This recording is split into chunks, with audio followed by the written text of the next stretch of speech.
In an opening statement shared before her testimony began, Clinton criticized the committee's investigation for refusing to interview President Donald Trump, saying, quote, "If this committee is serious about learning the truth about Epstein's trafficking crimes, it would not rely on press gaggles to get answers from our current president on his involvement. It would ask him directly under oath about the tens of thousands of times he shows up in the Epstein files," end quote. What we're seeing, I think it's fair to say, is a continuing cover-up by the Trump administration. They are redacting the names of men who are in it. They are stonewalling legitimate requests from members of Congress. That has nothing to do with us. Something is going on. They know it. I know it. Why do they want to pull us into this? To divert attention from President Trump. This is not complicated. This is so obvious. What have you been hearing from your sources about what's been going on there?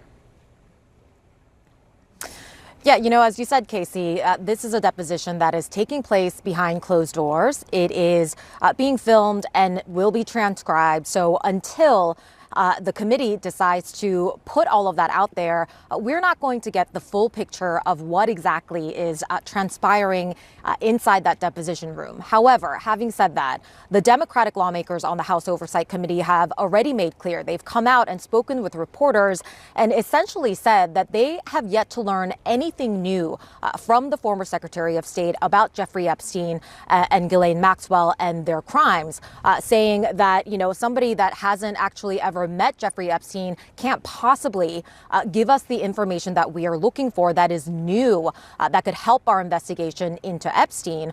They are also using that as an opportunity to continue pressing the point that they believe there are many, many other people who should be deposed in this manner, including, of course, they say, the current president, President Donald Trump. In terms, Casey, of the kinds of questions that the former First Lady has been asked in that closed-door deposition, we know that she has been asked about whether she has had conversations about Epstein with some individuals close to Epstein, including the co-executors of his estate, like Darren Indyke or Richard Kahn. She has said no. And then at another point, I was told by a source, she essentially said, "I'm not even familiar with some of these names that you are bringing up."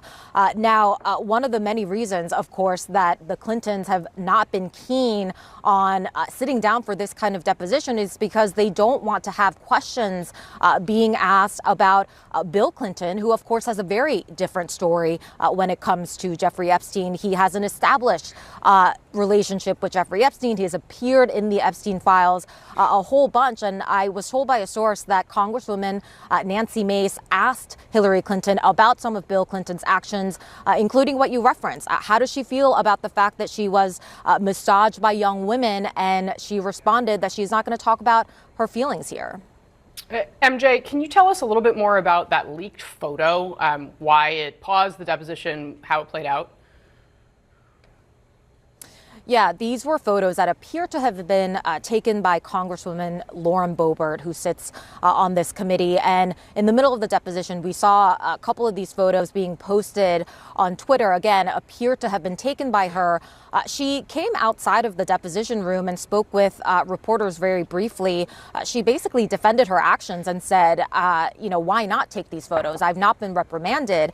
And when I asked her what has stood out to her so far from this deposition of Hillary Clinton, she said, I admired her blue suit. All of this goes to say, Democrats have been calling for this deposition to be handled in public, for it to be in open press so that, reporters and others can be watching all of the questions and the answers that are going back and forth. And I'm told that the ranking member, Congressman Garcia, used that as an opportunity to, again, make that point. But we have no reason right now, Casey, to think that that's going to happen, that we're going to be allowed into the deposition room. So until then, we'll be coming to you from this parking lot. Annie, I wanted to have you on today because of this analysis piece that you wrote. And the headline is this, quote, "For Hillary Clinton, an Epstein deposition is the latest stand by your man moment." And you write that she is once again under pressure to answer for the actions, relationships of her husband. And, we should also tell the audience, you're a congressional correspondent now, but of course you covered Hillary Clinton's campaign for president. You really understand kind of the things that she has been through in recent history on the world stage, on the political stage. How is today playing out in Chappaqua, New York? And I think I'm particularly interested in this comment we're reporting about how she's not there to talk about her feelings. I thought that was such an interesting line that you and MJ both cited. First of all, I think that any Republican who thinks that a question is going to rattle her about Bill Clinton and women, I mean, Trump tried to do this to her at the debate, inviting, women who have accused Bill Clinton of various things to rattle her. Like, this is not her first rodeo on the issue of Bill Clinton and women. And I think that any trained lawyer would know that a question about feelings is not one you're going to answer under oath. But yeah, I mean, my piece today was looking at how, the only reason we're here, the only reason Hillary Clinton is testifying before this committee is because Bill Clinton had a relationship with Jeffrey Epstein. And there's really it's very clear that there's no connection from Hillary to Jeffrey Epstein. She's never met him. It's a very thin strand to be pulling on. And so once again, she's being dragged in to answer questions that she would prefer not to be answering because of her husband. And in this case, this is a question about a sex offender, and we could see in Hillary's opening statement how offended she is that as someone who's worked for women's rights, that she's being questioned as someone who would have been involved or had information about a sex trafficker. But, Bill Clinton's testimony tomorrow is unprecedented in that a former president has never been forced against his will to testify before Congress. Hillary Clinton's testimony is eyebrow raising in a different way, just because it's really not clear why she is here other than a connection to her husband.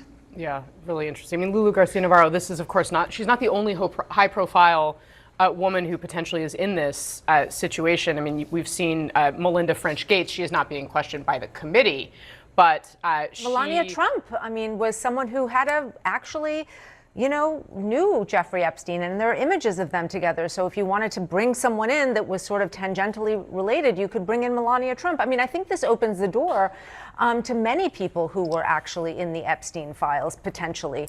I do think in this case, as my colleague Annie Carney says, this isn't Hillary Clinton's first rodeo. She kind of ate Republicans for lunch during the Benghazi hearings, so I don't think this will go very well for them. I think it will be different for Bill Clinton. Yeah, I mean, I was going to say, Kate, that Melinda French Gates is also being asked to answer for crimes that her husband committed functionally, right? And as Annie sort of capably laid out, right, this is another instance where Hillary Clinton has had to do this. But at the same time, Bill Clinton, I mean, you can see the pictures. I mean, there are legitimate questions to ask him. How does this cut for Democrats? Well, I actually think that the real impact that this is having is it's actually just underscoring the hypocrisy with which Republicans are approaching this. I mean, absolutely, should Bill Clinton be forced to answer questions about his appearance in the Epstein files? I believe, yes, he should, absolutely. But I think if the standard is somebody who is tangentially related to somebody who is named in the files, comes in, then okay, well, why aren't we hearing from Howard Lutnick, who has lied, who openly lied about having cut off ties with Epstein and then was subsequently found to have gone to the island in 2012. So if Republicans are serious about having a comprehensive investigation, then let's hear from the people who also need to be asked these questions on the Republican side of the aisle. Yeah. Seems fair, Scott? I suspect Democrats will try to haul him in if they were to regain control of the committee. I suspect they might try to haul in other people as well. I mean, Democrats went along with, quote unquote, hauling in the Clintons. I mean, in the case of the Clintons, and look, I guess we'll all get to watch the tape. I guess that's part of the agreement pretty soon. But, Hillary Clinton, I mean, she probably had some views on this. I mean, Jeffrey Epstein visited the Clinton White House 17 times. Ghislaine Maxwell was at their daughter's wedding. I mean, her husband is in these files. I mean, she probably had some knowledge of some connections, at least, between him and Jeffrey Epstein. So I'll be interested to see how they ask those questions.